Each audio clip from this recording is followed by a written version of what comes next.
todos y a todas. Este es nuestro tercer programa de La Historia Sin Fin. Como invitada del día de hoy tenemos a Laura Santa Coloma, abogada colombiana. Pero no solamente es abogada recibida en la Universidad Nacional de Colombia, sino que también en nuestra Universidad de Palermo, acá en la Argentina, ha hecho la maestría en Derecho Ambiental. Y además es investigadora en De Justicia, así que es alguien muy importante al cual le agradecemos muchísimo que nos dé la oportunidad de conversar sobre este tema que nos interesa tanto, que es precisamente lo que ustedes pueden ver detrás mío, que es que a partir del 21 de agosto la caza deportiva en Colombia está prohibida. Y es gracias a ella.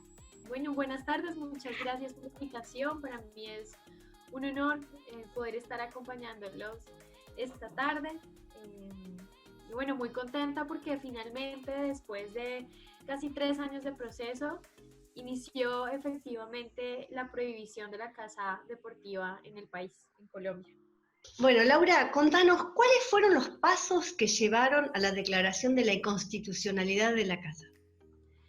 Bueno, esto tiene un contexto que tiene una mezcla entre Argentina y Colombia. En Argentina tuve conocimiento de varios problemas asociados con la caza deportiva como una práctica muy extendida y muy normalizada. En Colombia, a diferencia de lo que pasa en el Cono Sur, pues la caza deportiva no es una práctica cultural ni muy extendida, con lo cual me llamó mucho la atención y cuando empecé a indagar me di cuenta que generaba unos problemas además ecosistémicos muy grandes.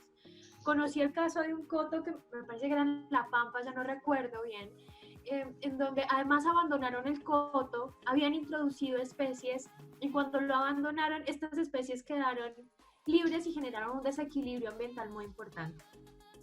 En esa época yo regresé a Colombia, justo cuando se firmó el acuerdo de paz. No sé si ustedes recuerdan que nosotros estábamos en un proceso de tratar de buscar un acuerdo con la guerrilla de las FARC y uno de los acuerdos, digamos, era que ellos iban a reincorporarse, digamos, a la vida civil, con lo cual los territorios iban a quedar sin gobernabilidad o sin gobernanza, donde ellos pues estaban ejerciendo su poder vía armada, por supuesto. Y una de mis preocupaciones fue haberme encontrado con que en el Código Nacional de Recursos Naturales de Colombia, que es de 1974, pues la caza deportiva era una práctica legal.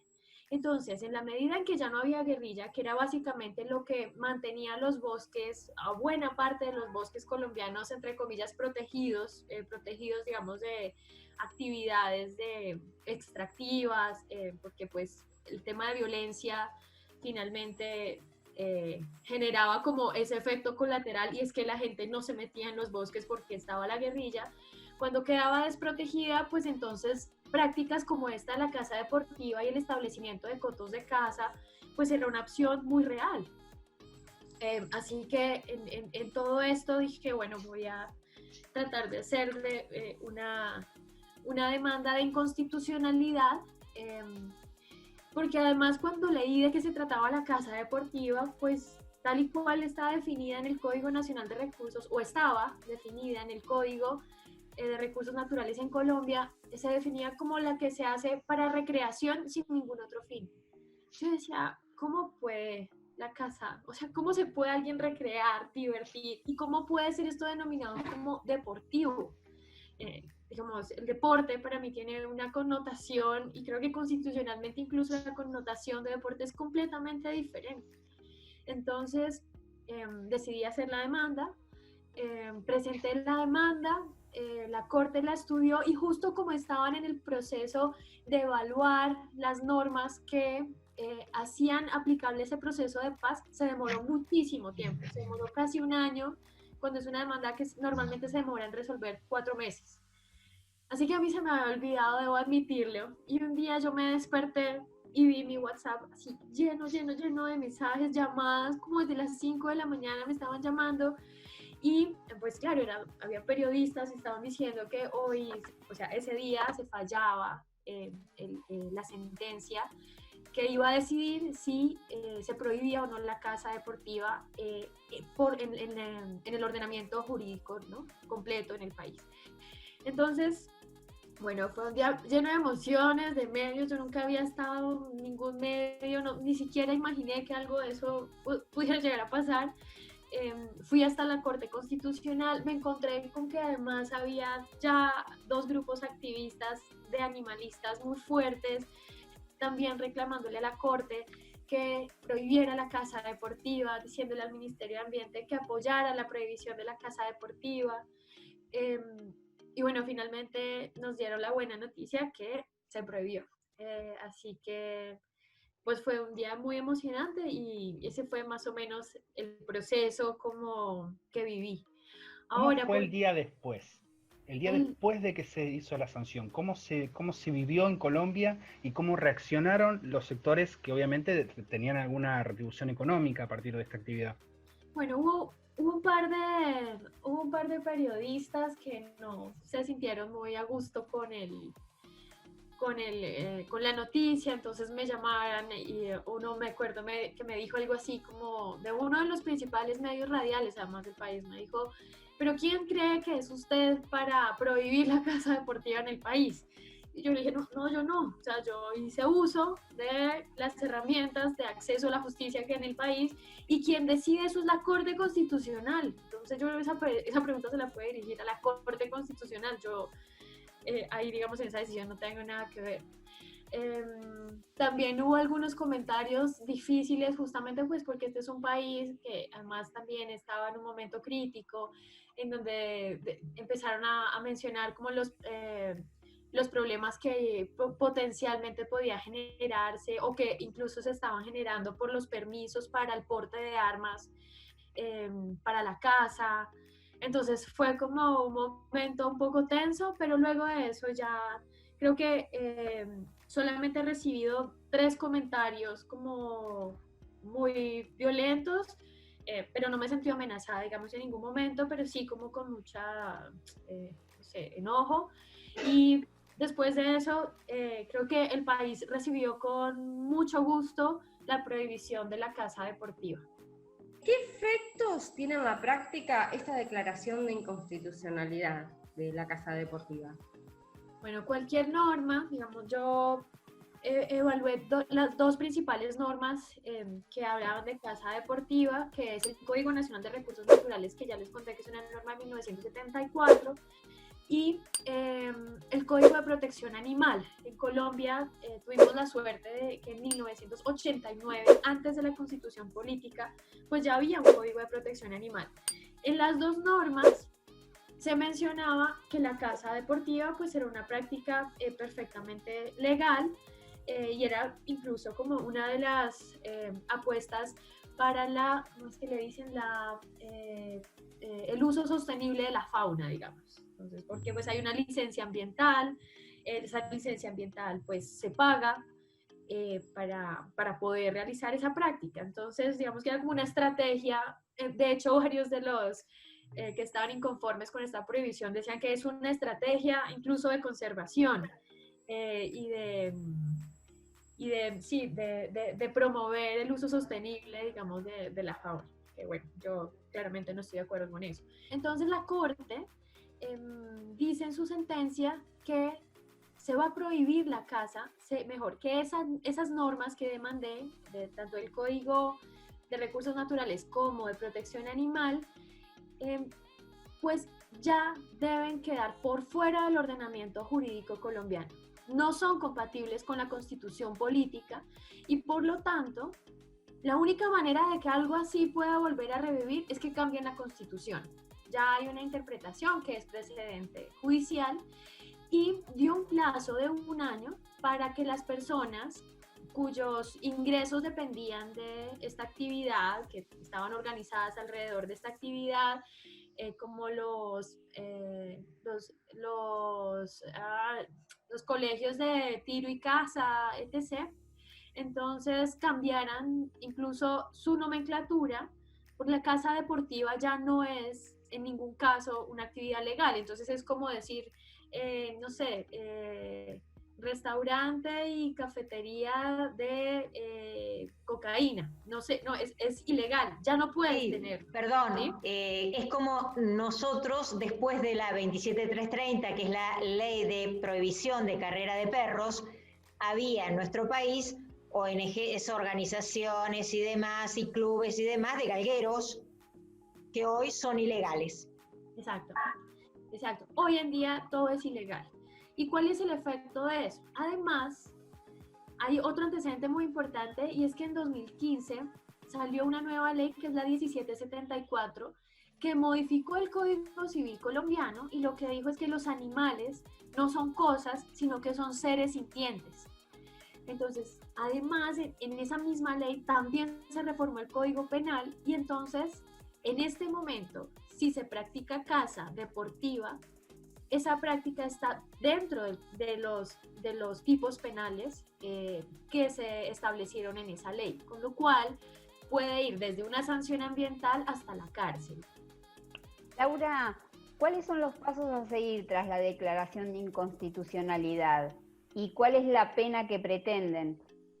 Bueno, como les decía, eso depende del juez y de la instancia a la que se acuda. En este momento, también está disponible un procedimiento sancionatorio que puede ir justamente desde el decomiso del animal cazado hasta una sanción ambiental, pero si se acude a la jurisdicción penal, entonces en ese marco también, según la apreciación del juez y digamos de los agravantes que haya en el caso, puede ir desde una multa hasta la privación de la libertad.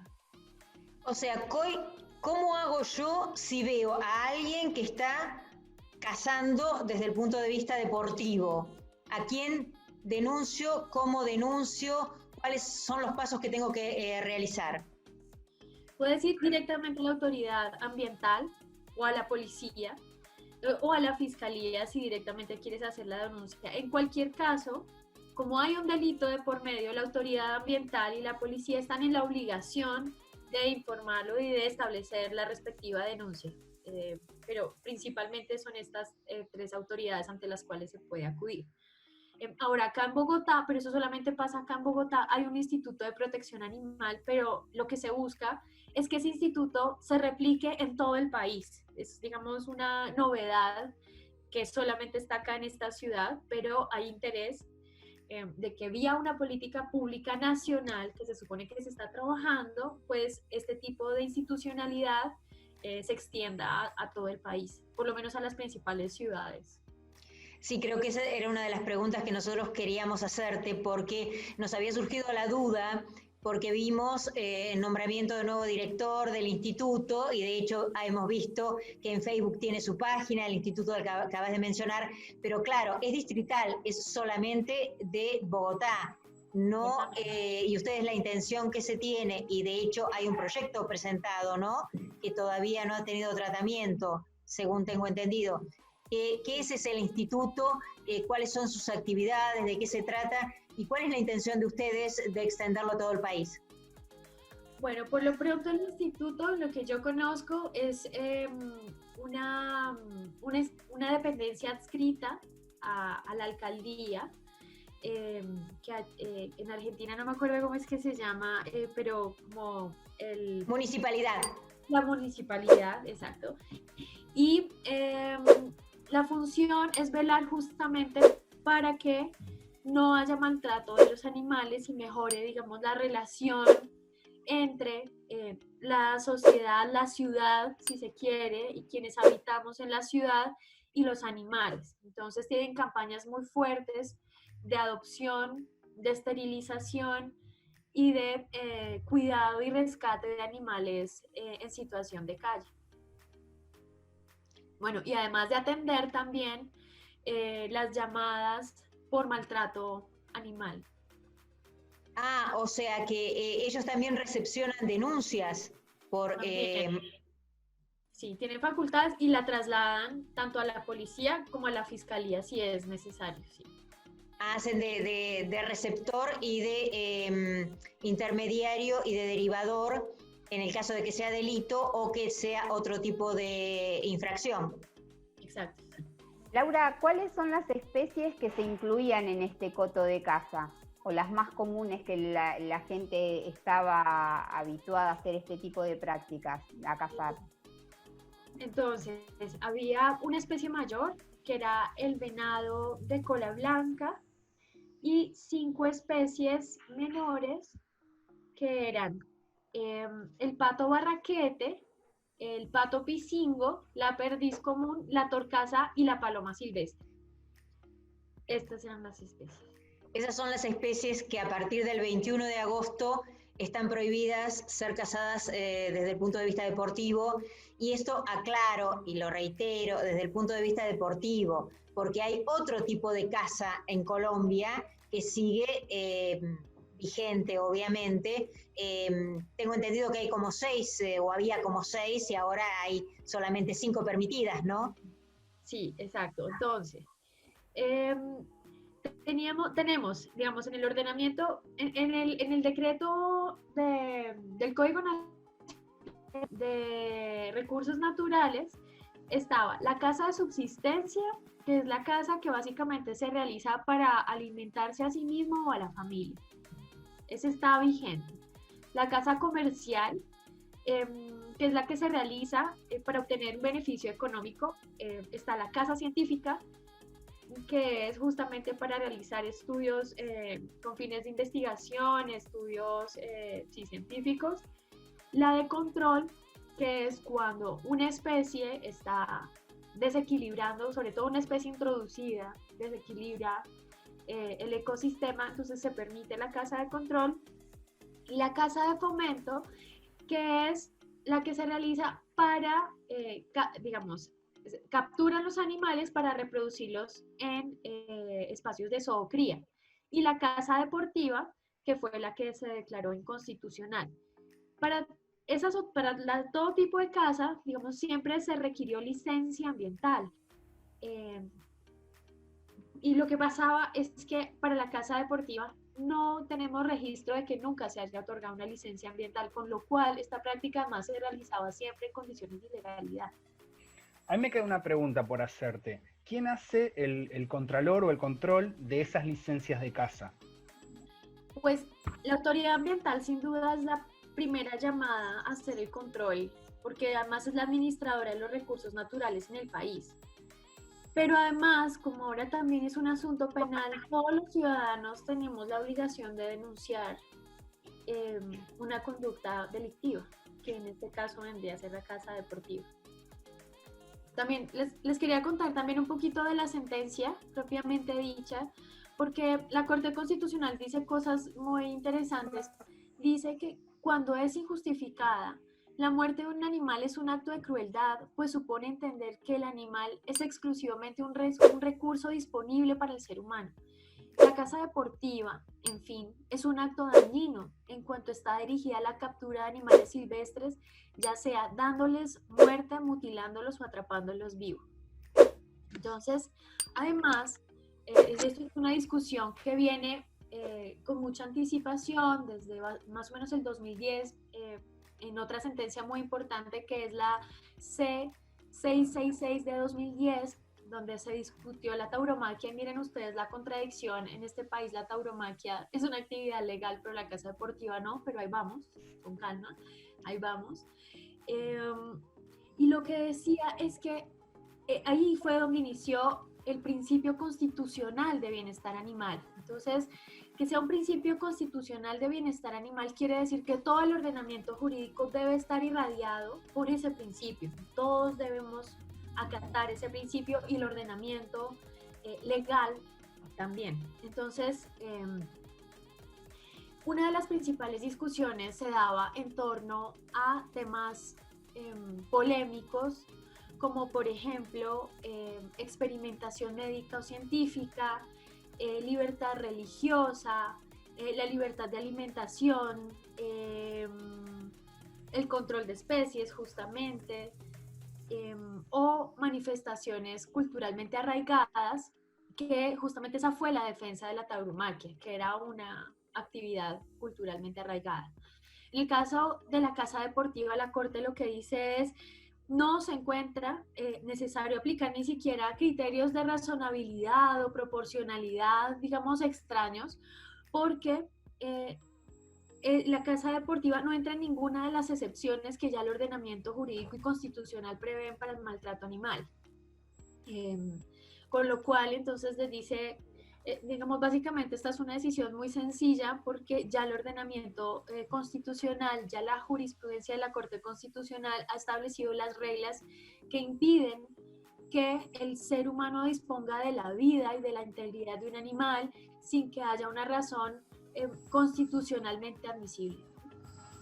Laura, te agradecemos muchísimo tu participación en el programa. Quedás invitada para otras ocasiones a hablar de diferentes temas que hablen de derecho animal, ecología y bienestar animal también. Y nosotros los esperamos, le agradecemos muchísimo también a los que nos están viendo y los esperamos el próximo viernes.